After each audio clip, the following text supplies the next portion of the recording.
We are delighted to see you. And hey, we have something very special today. And I'm going to say a little bit more about it as we close. That is at 5 o'clock. I think there's more than 50 some odd people already registered to be baptized. Someone, I have people tell me in the last 3 or 4 years as the church has really grown, well, all they are is about numbers. Well, I'll give you an example. First of all, every number has a name and every name's got a story to start with. But secondly, I got a phone call last week or a message, or it was earlier this week, and said, hey, we have a guy that's on a government contract headed to Qatar and won't be able to be here for the baptism. Can we baptize him? It was just one, but we baptized him right there on the north entrance, right there in the little tub. Now, we're going to baptize 50 plus in the ocean, but what I'm saying is everybody's important. Amen. The praise team gathered around. We all sort of celebrated, worshiped together. And so anyway, just to review just a little bit, we are in this series called The Power to Change. The Power to Change. And we found out that change is not always easy. The only person that likes change is a baby. Right? The rest of us, we say we want to change and whatever, but we don't really want to let go of the reins and actually change. So we've talked about the why. In order to change, your why needs to be big enough. In other words, the reason why I should change. There has to be a real big reason why. And if the why is big enough, the what don't matter. And you'll figure out the how. We talked about that. And then the second week we got together, we talked about not just the why, but the who. And we asked the question of why do we do what we do? And we come to the realization that we do what we do because of what you think of you. As a man thinks in his heart, so he is. And so we talked about our identity. So we talked about the why and we talked about the who. That is who we perceive ourselves to be. You perceive yourself to be a loser, and a loser you are. Perceive yourself to be a winner, and a winner you are. That doesn't mean that you're going to win every single battle. You see, successful people have failed more than failures. They just won't accept failure. They'll learn from it and get up and do it again. Failures will fail and then whimper and whine for the rest of their life, saying they've been dealt a bad hand. That was a great place for an amen. But anyway, so today we dive into the power to change, part number 3, and we're preaching a message and it has to do with not the who and not the why, but the what. And thank you for the QR code on the screens here. Listen, if you'll point your phone there, get in your camera and just click on the link that pops up, that will electronically take you to some notes. You can save these notes as a PDF. You can email them to yourself or to a friend. You can preach it next week if you want to. Do a Bible study at lunch. I don't care. But there's also, I believe, there's some hard copies that's out and about. If you choose the hard copy, fine. If you choose this helps us push the message out and further down in your brain so that you, not only did you hear it, but you see it, you say it, you write it, all of those good things. So, I want to ask the question, is there anyone here that is hoping to change? There's a few hands, but let me help you. In other words, maybe you're hoping to get out of debt. Maybe you're hoping your team will turn it around. Maybe you're hoping to improve your marriage.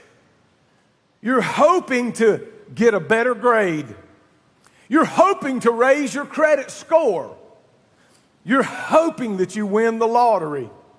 And I hope you do too. Anyway, you're hoping to get a better job, hoping to get a raise, hoping for a bonus, hoping to get more organized, hoping that the price of gasoline comes back down and that the interest rate comes back down. Hoping that the American dream would be achievable once again in our lifetime. And I want to tell you that it's good to hope, but hope is not a strategy. I'm going to say it again. It's good to have hope. You need to have hope. But hope is not a strategy. There's many, many, many, many people that hope for many things. But hope by itself is like James said, faith without works is dead. We can hope all we want to hope, but until we're willing to put more than just hope, hope is not a strategy. Hope will not change your life.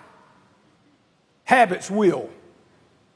So today we're going to talk about holy habits, and I want to give you some facts. First of all, hope, I've already said it.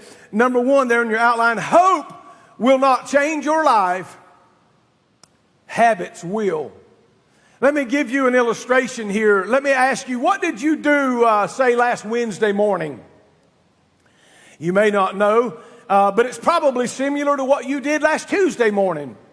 You got up out of the bed, you went to the restroom, you went to the coffee pot, you cracked open the refrigerator door, and whatever it is you do, your morning kind of goes the same, generally. So lots of times you get in the car, you drive to work the same way, you listen to the same radio station, many times the same songs. In other words, our life seems to be on autopilot. But see, most of what we do isn't the result of, number two here, most of what we do is not the result of hope, it's the result of our habits. A study by Duke University, over 40% of the actions that we do daily are not current decisions, but the result of our habits. 40% of everything we do daily is on autopilot. Right? We turn left at the stop sign because we always turn left at that stop sign to go to work or take the kids to school.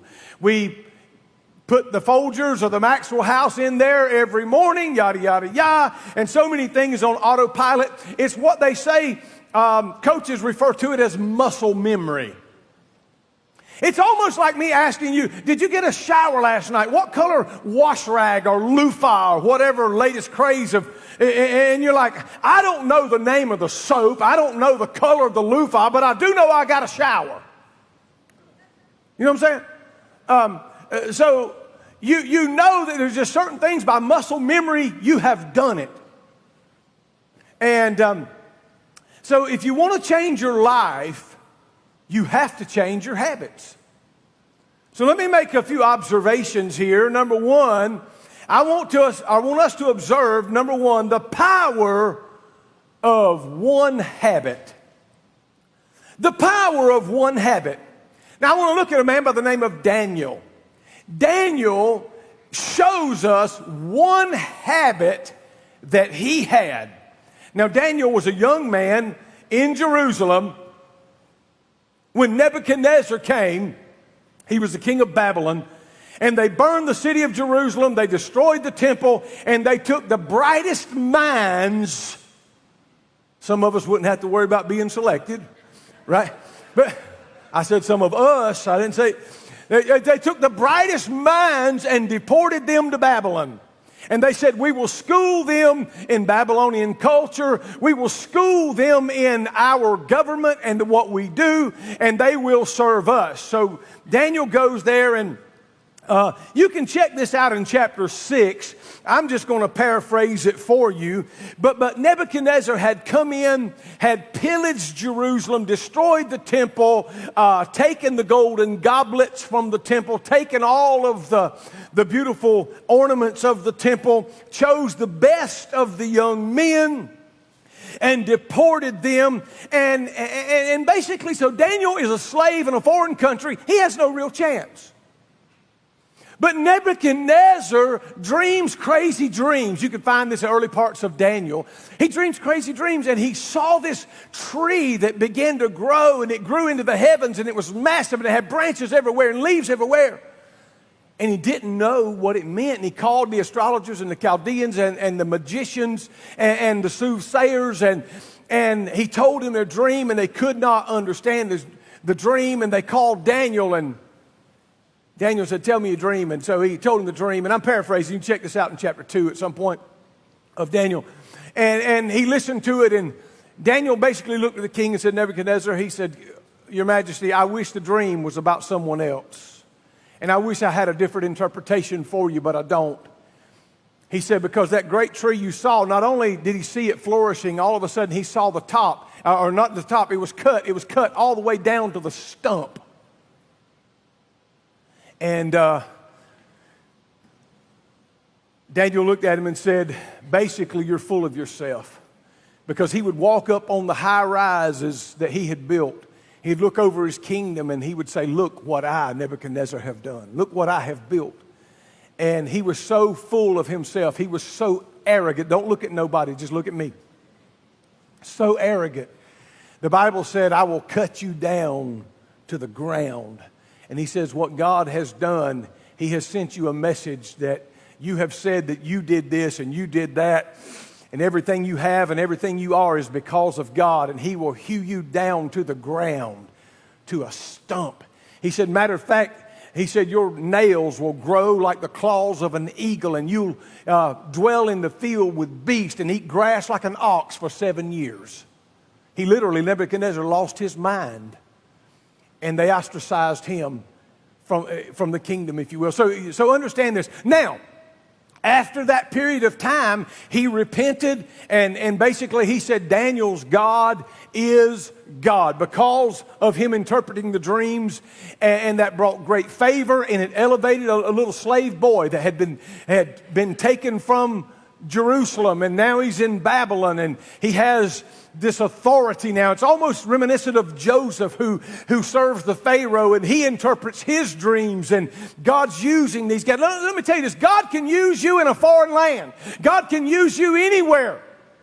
So anyway, so the king bows and, he says, surely your God is the one true God. So then a generation passes by, and then his grandson Belshazzar comes to the throne. And then there's another, they're having a big party in Belshazzar's house, and all of his captains and lords and all of this. I need to tell you quick, but anyway, they're partying, they're dancing, they're getting drunk. And while they're doing that, Belshazzar says, he tells some of his lords, he said, I want you to go and retrieve the golden goblets that my grandfather Nebuchadnezzar took out of the temple of the Lord in Jerusalem when we pillaged that place. I want us to get drunk out of these goblets that were dedicated to God. So they went and got the golden goblets from the temple. And they filled them with wine, and they began to drink and peruse and carouse and full of debauchery, and all of that stuff is going on. And while they were doing it by candlelight, all of a sudden the fingers of a man's hand began to write on the wall, Mene, Tekel, Upharsin.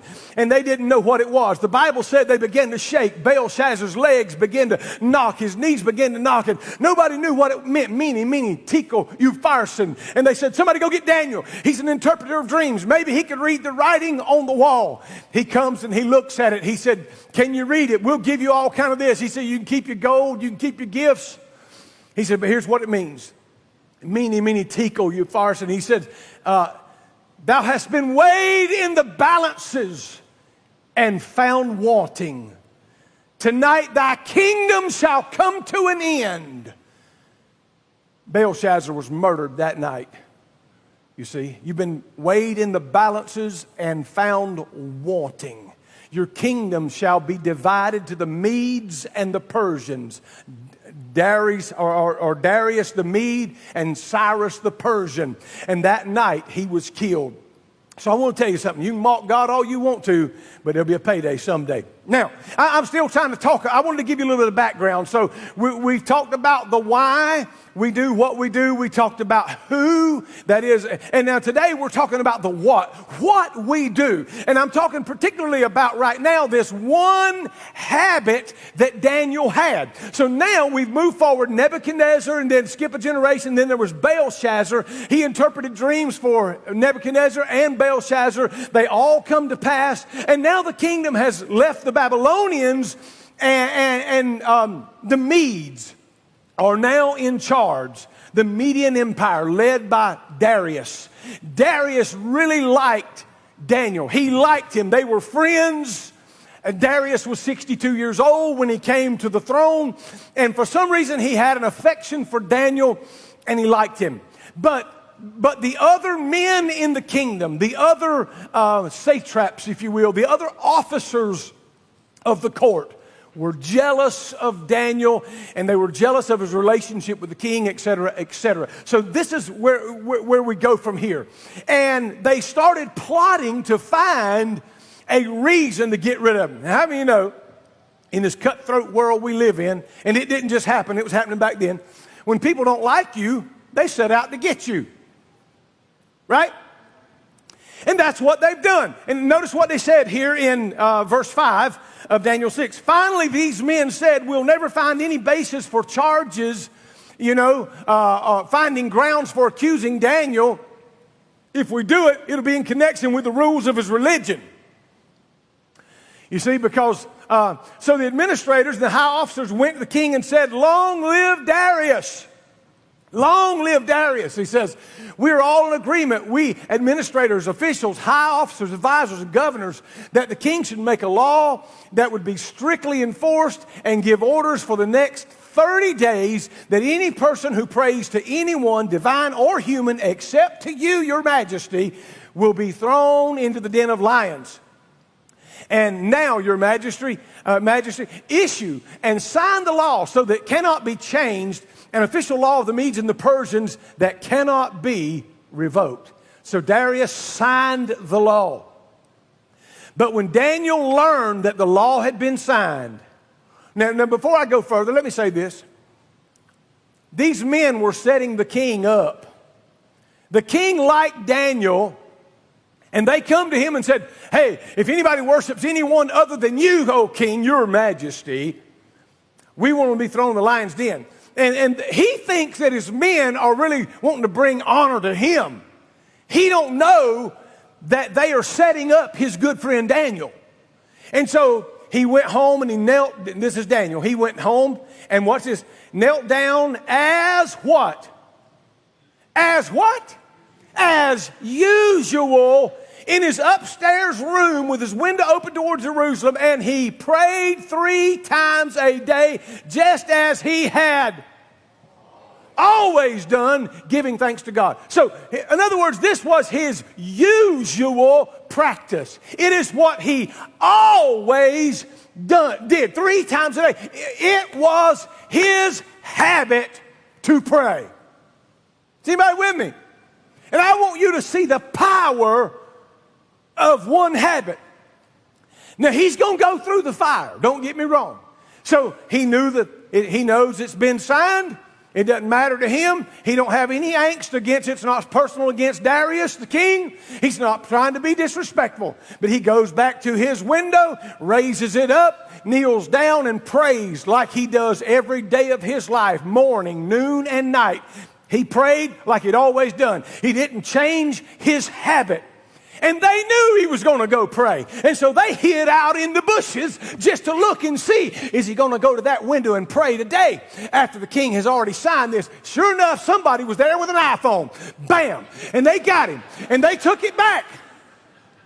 And they said, oh, king, I want you to know you signed a decree and he has violated the decree. He has broken your law. And the king looks at it and said, well, who is it? It's Daniel. Oh. And the king's like, I didn't really mean it kind of like for Daniel. They said, but the law of the Medes and the Persians cannot be broken. It cannot be circumvented. Once it is signed, it is etched in law, it is in stone, and there is no remorse, and there is no nothing. You cannot change it. The law of the Medes and Persians cannot be changed.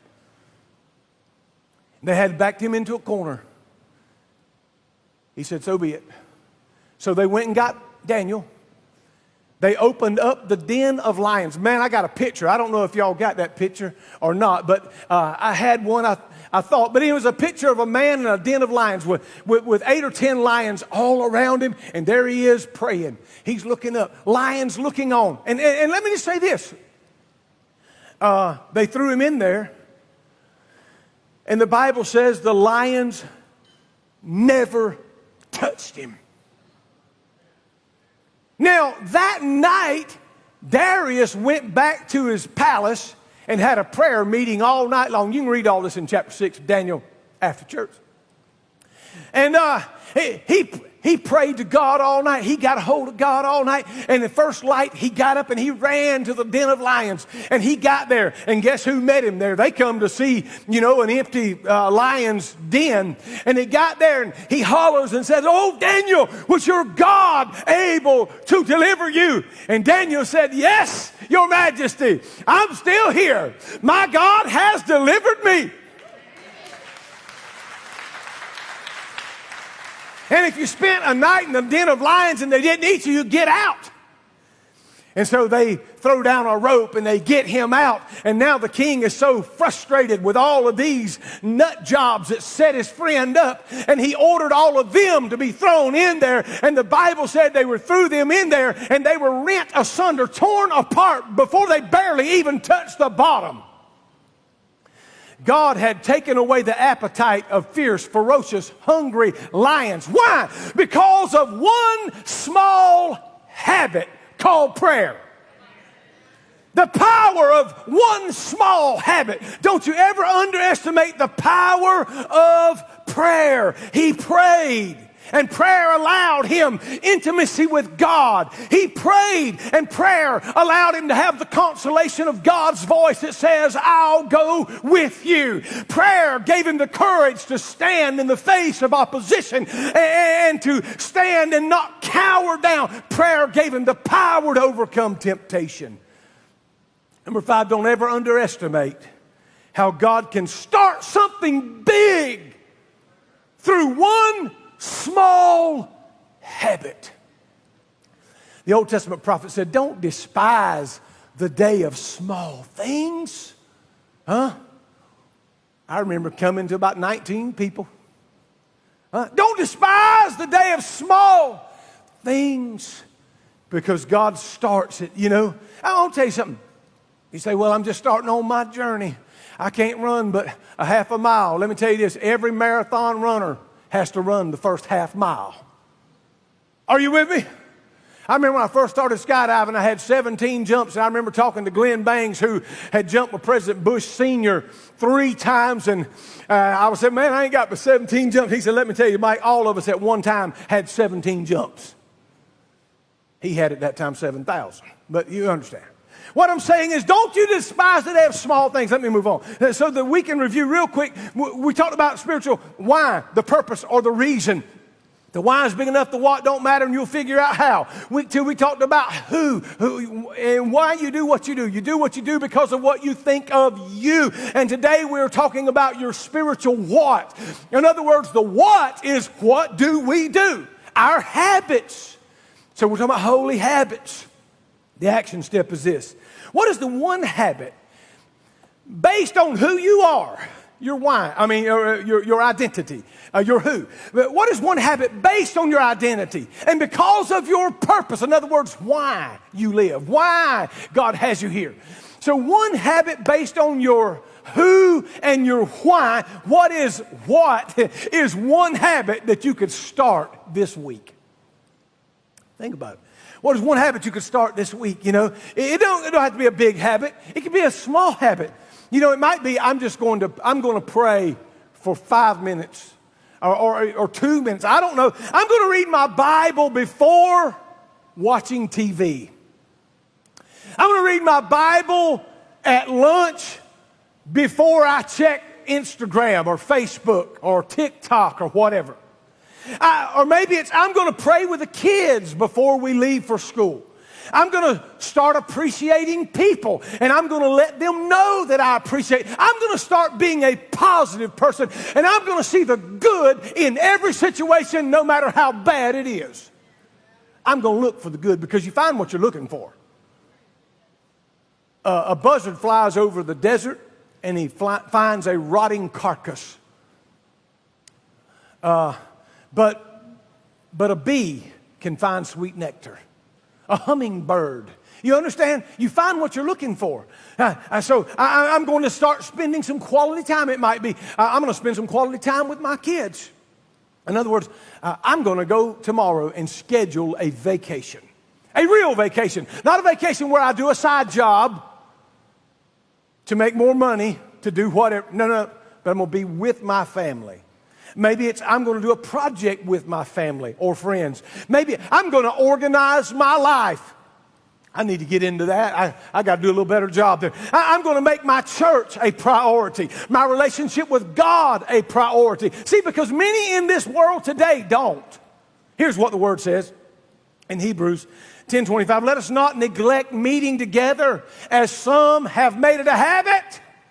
Let us not neglect meeting together as some has made it a habit, but let us encourage one another, and all the more as we see the day, that capital D, the day of the Lord, the return of the Lord, as we see the day of the Lord approaching.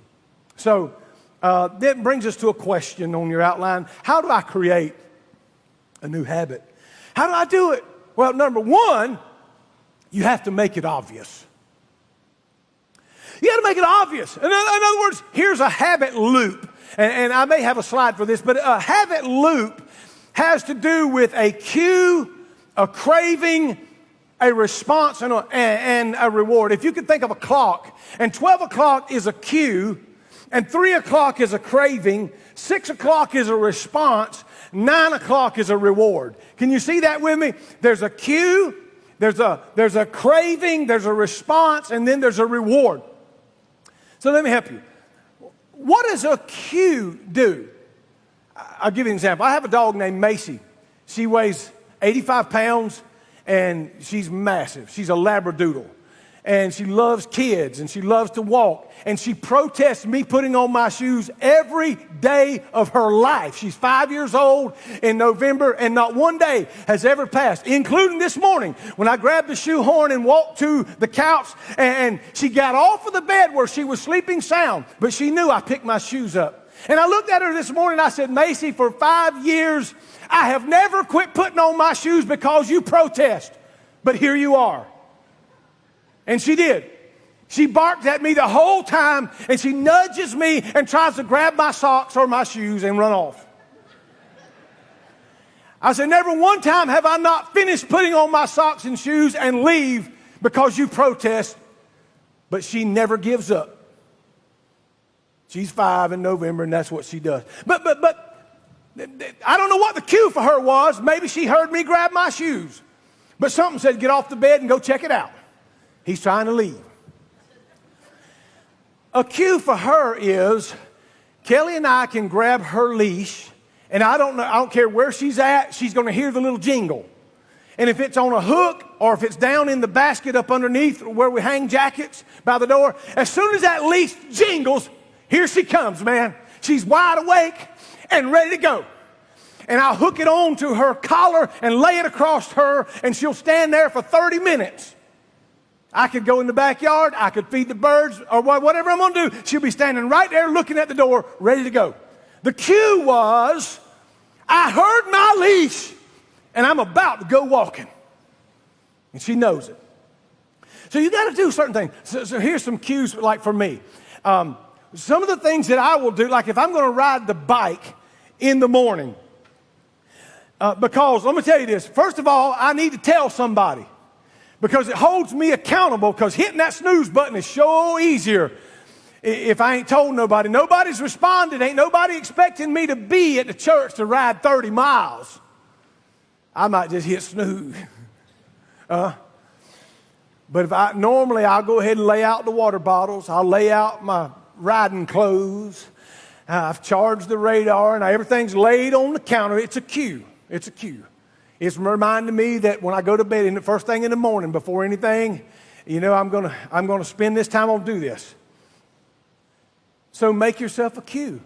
There's a cue, and then you'll get in that habit of you'll begin to crave what you've queued up, and then you'll begin to respond. And then because I've never done a ride that I wasn't glad I did after I got done.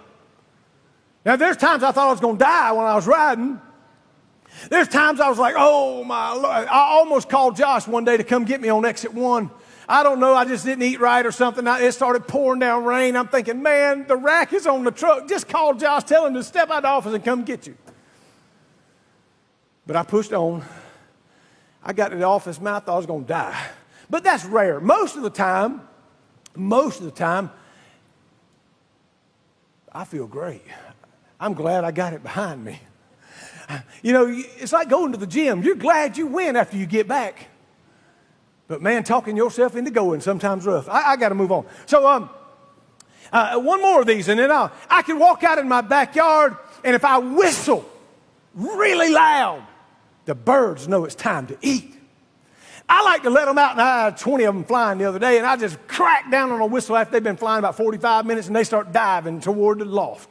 You know why? It's supper time, baby. That's a cue to them. It is time to eat. So set yourself some cues, and you'll start following those cues. You begin to crave that. You respond to it. So number one, to create a new habit, make it obvious. Number two, make it easy. Make it easy. Lay your clothes out. Lay your Bible on the table. Download the app for YouVersion or whatever. Set a reminder on your Google Calendar to read, whatever it is. But make it obvious and make it easy.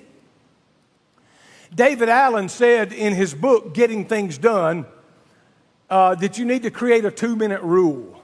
In other words, don't put off till tomorrow what you can do in 2 minutes, right? If you can get it done in 2 minutes, go ahead and do it right now. Just go ahead and do it right now.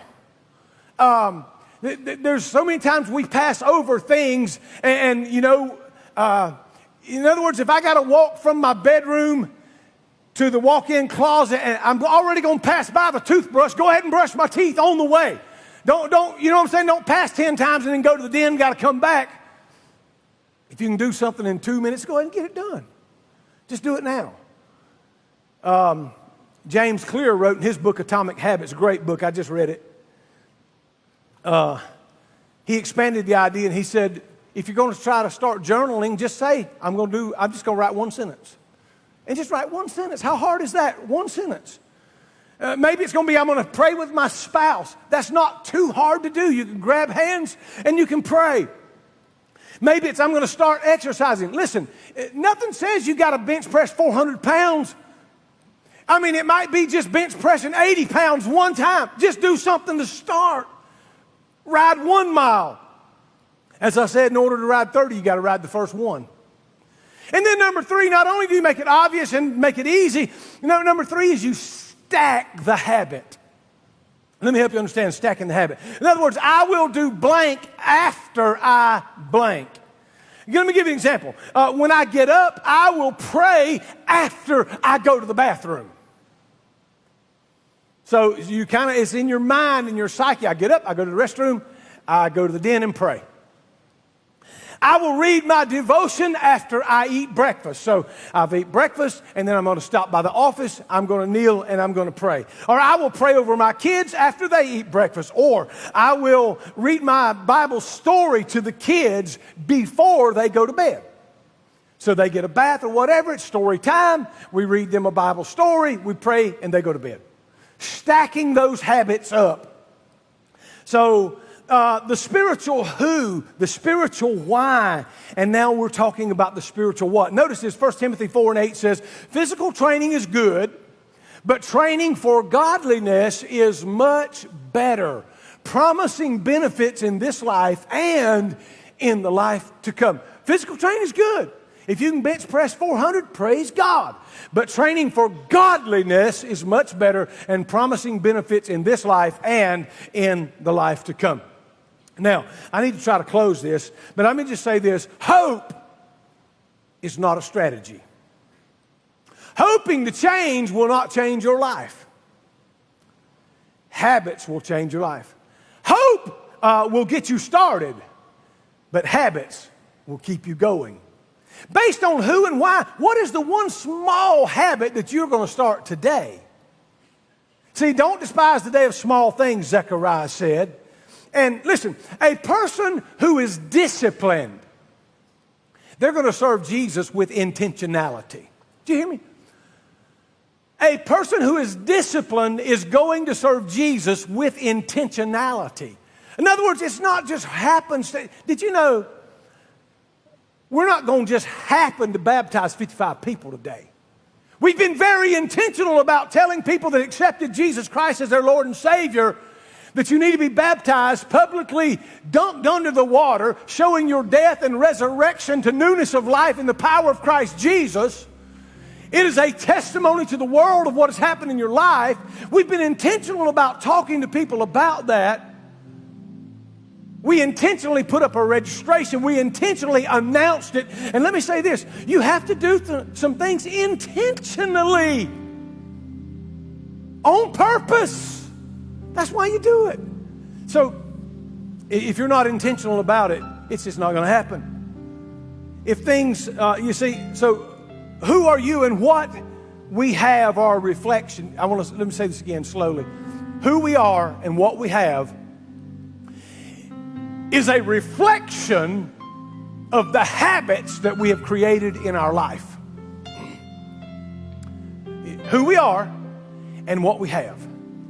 If you have absolutely nothing and your credit card bills are past due, it's a result of the habits in your life where you have to have everything before you have the money for it. You with me? That's just one example of many. If things are going well, you might want to keep what you're doing, but on the other hand, if things are not going so well with you, you might want to create some new habits. Let's consider some new habits that bring great rewards. Church attendance. Oh, wow. Novel idea. You ought to clap because you are here. The house is nearly full. That is a great habit to assemble in the house of God with God's people. For where we are gathered in His name, there is power and there is liberty, and He is among us. Yes. Another habit you might consider is life groups, getting involved in a group, learning something, doing something. As Emerson shared with us in our Reach story, tithing. You may be here and you've never tried tithing. You know what it means? Tithe literally means tenth. Jacob said, the tenth of my income I will render unto God of all that He has blessed me with. You wouldn't believe the turnaround that can happen in your life. You know what the prophet said? God said, bring the tithe into the storehouse and prove me now herewith, saith God, if I won't open the windows of heaven and pour out blessings, there's not even room enough to receive. And see if I won't rebuke the devourer for your sake. And calls you to be, listen, He calls us to be the head and not the tail, and the lender, not the borrower, and all of these things. He said, I will do. I will bless. So that tithing might be a habit. Giving to missions or giving to phase 2. That might be something that you want to do. Bible reading. Maybe it's a date night. You ain't been on a date with your spouse since you and your spouse was dating. And that might be why you're headed to marriage counseling or divorce court. Set it in your mind. Someone says, well, I can't afford to take off. Well, can you afford to get divorced? If you got 2 kids, you can't. Let me tell you, hello, it's cheaper to keep her. You better get it worked out. I said that and that sounded like in jest, but I really mean God would have you to work that out. I promise you. Life groups, tithing, date night, reading your Bible, prayer time. Let me, man, where does time go when you're up here? Here's the takeaway. You won't change because you hope you'd be better. Number one. Number two, you won't change your life, you will change your life when you, here it is, establish better habits. Number 3, never underestimate how God can start something big through a small habit. We already said that. Now, as you stand with me, I want to, I want to tell you something. Kelly and I have lived where we live for almost 24 years. I have two lots, and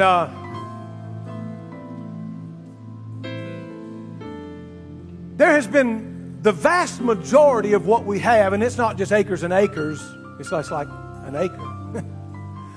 But just behind our house, maybe just 20, 30 feet or so, 35 feet, it's just growed up. I mean, it's just wood. In fact, I walked back there like a fool just a couple days ago in shorts. My legs looked like I met up with Edward Scissorhands and lost. Because there was places on my own property I couldn't walk.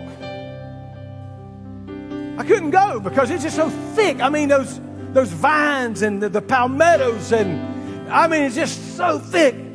But I finally just broke down and brought somebody in to come in and just cut through there, just mulch it down. I got up this morning, climbed up on the pool deck and said, whoo, hallelujah. Yesterday at sunset, I just walked around. And I could walk. See, there's places probably in your life that I've been there for years and you can't even walk. Places you can't even go. But you could invite Jesus to come clear some things up. Get some things out of the way. So you could walk around in your own life again. In your own place again. Have your liberty, have your freedom, have your vision where you could see clearly across your life. So, let me say this before we pray. There are some people that don't pray at all. This is one habit that Daniel did. Some don't pray. And then there are some people that pray, but they don't believe. And then some people pray and believe, but they don't persevere. In other words, if it don't happen in a day or two, they just give up and say, well, God wasn't listening. And some people pray and God answers, and yet they don't like His answer, so they reject it. They prayed with a narrative predetermined as to what God would say, and when God said something other than what they predetermined they wanted to hear, they said, that wasn't God. And they go on to find them something else to sort of make me feel good about what I predetermined I'm going to do. That's not being submissive to, and that might be a habit you won't work on, but it's being submissive. Jesus in the Garden of Gethsemane said, Father, not my will, but your will be done. My heads are bowed and eyes are closed. I want you thinking right now about what is one habit I can do today? What is one thing I can do today? But I want to particularly talk to those who just a moment ago, something really touched your heart when I talked about my own property. And I said there was places I couldn't even walk. And I needed to bring in somebody that had the power to move the things in my area, move the things on my land that I couldn't move myself. And you might be here today, and there's things in your life that you can't move. You need to bring in somebody with the power to move it. Maybe you don't even know the Lord as your Savior. I want to ask you right now, the praise team's about to sing and we're just about done. But just with an uplifted hand, if you say, Pastor, pray for me. I need Jesus to move something in my life. Come on. 1, 2, 3, 4. Somebody else, 5, 6, 7. I need Jesus. 8, 9, 10. I need Jesus to do something in my life. 11. That's just numerous hands going up right now. Praise team, sing something with me right now. I want you to just let the Lord right now, right where you are,